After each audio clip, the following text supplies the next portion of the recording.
கடன் வாங்கி எம்எல்ஏக்களுக்கு இலவச கார் எதற்கு என்று நாம் தமிழர் கட்சி தலைமை ஒருங்கிணைப்பாளர் சீமான் கேள்வி எழுப்பியிருக்கிறார். அனைத்து கட்சி உறுப்பினர்களுக்கும் வாகனம் வழங்கினால் இனி எந்த கட்சி உறுப்பினர் உங்களை எதிர்த்து பேசுவார் என்றும் சீமான் கேள்வி எழுப்பியிருக்கிறார். முக்கிய செய்தியாக பார்த்து வருகிறோம். அரசை விமர்சிக்காமல் இருக்க கொடுக்கப்படும் மறைமுக கையூட்டா என்றும் அவர் கேள்வி எழுப்பியிருக்கிறார். இது தொடர்பான மேலும் விவரங்களை தருவதற்காக செய்தியாளர் சுரேஷ் இணைப்பில் இருக்கிறார். சுரேஷ், வணக்கம்.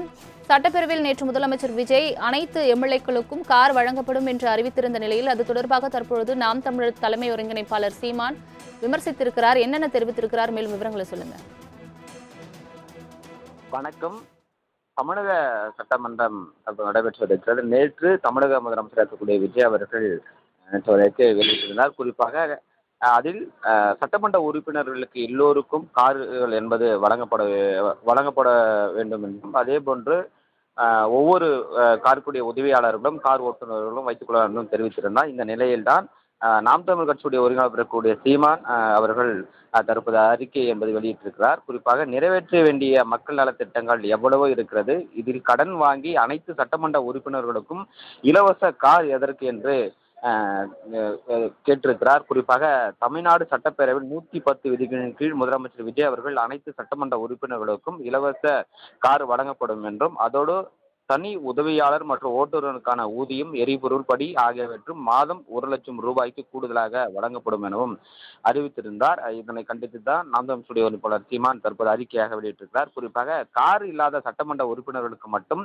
அரசு கார் வழங்கினால் கூட அதில் ஒரு நியாயம் இருக்கிறது என்று கூட நம்ம சொல்லலாம். ஆனால் தற்போது தேர்ந்தெடுக்கப்பட்டுள்ள சட்டமன்ற உறுப்பினர்களில் 190 சட்டமன்ற உறுப்பினரிடம் ஏற்கனவே சொந்தமாக கார் உள்ளது என்று அவர்களுடைய வேட்புமனுவிலே அவர்கள் குறிப்பிட்டிருக்கிறார்கள். புதிதாக இலவசமாக கார் வழங்க வேண்டிய அவசியம் என்னவென்றும், குறிப்பாக ஒரு காருடைய மதிப்பு 30 லட்சம் ரூபாய் என்றாலும் கூட கிட்டத்தட்ட 70 கோடி ரூபாய் இதற்கு தேவைப்படுகிறது. அது தவிர மாதம் 1 லட்சம் ரூபாய் என 234 சட்டமன்ற உறுப்பினர்களுக்கு குறிப்பாக 28 கோடி ரூபாய் என்பது தேவைப்படுகிறது. இது போக வண்டியுடைய எரிபொருள்கள், வாகன பழுது என ஆண்டிற்கு பல 100 கோடி ரூபாய் தேவைப்படுகிறது. அவையெல்லாம் யாருடைய வரிப்பணம்? இதற்கு மக்களுடைய வரிப்பணம் வீணடிப்பதா என்றும், ஏற்கனவே சட்டமன்ற உறுப்பினர்களுக்கு வாகனப்படி 2500 ரூபாய் மாதம் என்பது வழங்கப்பட்டு வருகிறது.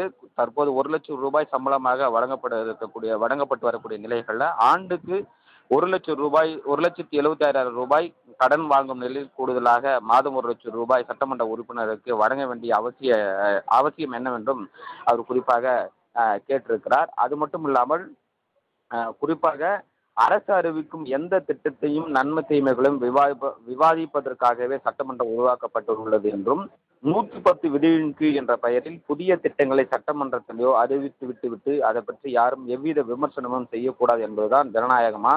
விமர்சனம் செய்யக்கூடாது, ஆனால் கேட்கவே கூசும் அளவிற்கு முதலமைச்சருடைய புகழ் மட்டுமே இங்கே பேசப்படுகிறது என்றும், குறிப்பாக மக்களுடைய வரிப்பணத்தை வீணடிக்கும் இது போன்ற திட்டங்களை கைவிட்டுவிட்டு ஆக்கப்பூர்வமான மக்கள் நல திட்டங்களை நடைமுறைப்படுத்த வேண்டும் என நாம் தமிழ் கட்சியுடைய ஒருங்கிணைப்பாளர் சீமான் தெரிவித்திருக்கிறார் என்பது குறிப்பிடத்தக்கது.